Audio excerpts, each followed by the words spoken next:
dahil uso na ngayon ang tingatag ng buwak, siyempre susurpresahin natin si Ivy na mangatag tayo ng buwak na napakaganda naman talaga at hindi siya magmamahay. Tingnan nyo yung reaksyon niya.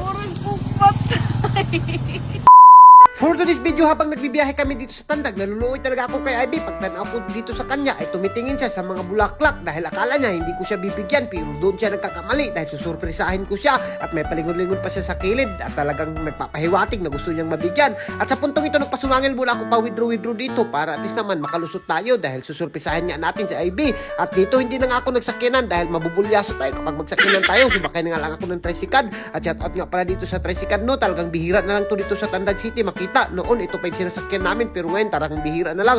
Bilib na lang talaga ako sa mga tao na talagang nagbabanyak-banyak kapag namamasahiro. Napakahago kasi to. At sa puntong ito guys, lumibot nga pala kami dito dahil para hindi kami mabuking ni Ivy at nagtataka na talaga si Ivy kung bakit napakadugay ko dahil lilibutin talaga namin kung saan kami umagi kanina sa mga tinitingnan ni Ivy ng mga buwak. At sa puntong ito guys, nakaabot na kaagad kami dito sa mga buwakan at pipili na ako dito ng pinakamaganda na buwak para kay Ivy at para kay Aki dahil bibigyan ko rin siya. At sa puntong ito guys, nagpili-pili na kaagad ako. Puro magaganda yung mga bulaklak dito. At dito parang nagduda ako sa napili ko na bulaklak at nagmamahay ako pero bawal na iuli. Sabi ko kay auntie, dugangan na lang ng isa kay para kay Aki. Pero kapag tinutukan ko tong bulaklak na to, pero marid kakaiba talaga. Parang napakamahiwaga pero wala na akong no choice kundi dalhin na lang to kay Ivy at surpresahin siya.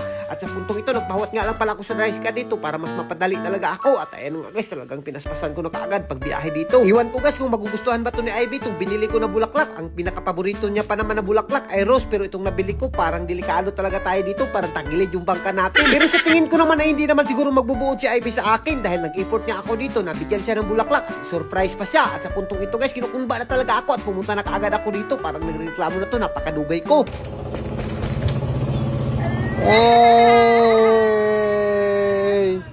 At sa puntong ito, sobrang tuwang-tuwa pa nga si Ivy dahil binigyan ko siya ng bulaklak at hindi niya daw in-expect na may bibigyan ko siya. At siyempre sinamahan ko na nga rin si Aki para at least naman ma-appreciate niya rin yung mabinibigay namin habang bata pa siya. At sa puntong ito guys, parang na-appreciate na ni Ivy taod-taod kung ano yung binigay ko na bulaklak sa kanya. Hindi ko naman tinuyo kasi itong binigay ko na bulaklak sa kanya. Parang nagtataka lang siya pag tinutukan niya. Patay. Buang ganahir na. Orang ko patay. Dito guys, dito ko lang na-realize na talagang nasipya tayo sa pagpalit pero hindi na importante yan. Ang importante, nag-effort tayo na mabigyan siya ng bulaklak. Ang sabi ko naman sa kanya, patay na patay naman siya sa akin. Kaya naman, yun na lang yung nabigay ko. Pero nasipya talaga tayo doon guys. At sa puntong ito, binawi na lang natin dito na mag-date-date kami ni Ivy at nakasama si Akin. Noon, nag-date-date kami ni Ivy na dalawa lang kami. Pero ngayon, tatlo na kami nag-date-date at nakita pa namin si Spider-Man dito. Sobrang nalilipay talaga si Aki. At magsima-sima muna kami dito ng napakasarap na mapagkain. At nabigyan na rin si Ivy ng napakagandang bulaklak rin dito sa hotel na talagang libreng bulaklak. Kaya naman hanggang dito na lang muna kami guys. Magsima-sima muna kami ng mga pagkain na napakasarap naman talaga at mabubungkag na naman namin ang mga bahaw nito. At kung giganahan ka sa mga video namin, huwag mo na kalimutan i-like and i-share para mas marami pa tayong lingoting. Kadil Bisiol, mabuhay kayo lahat dyan mga idol hanggat gusto nyo. So and guys, kung umabot ka sa video na to, kung gusto mong magkapaldo ng ganito, nasa comment section yung link guys. Di ka magmamahay, palaging paldo.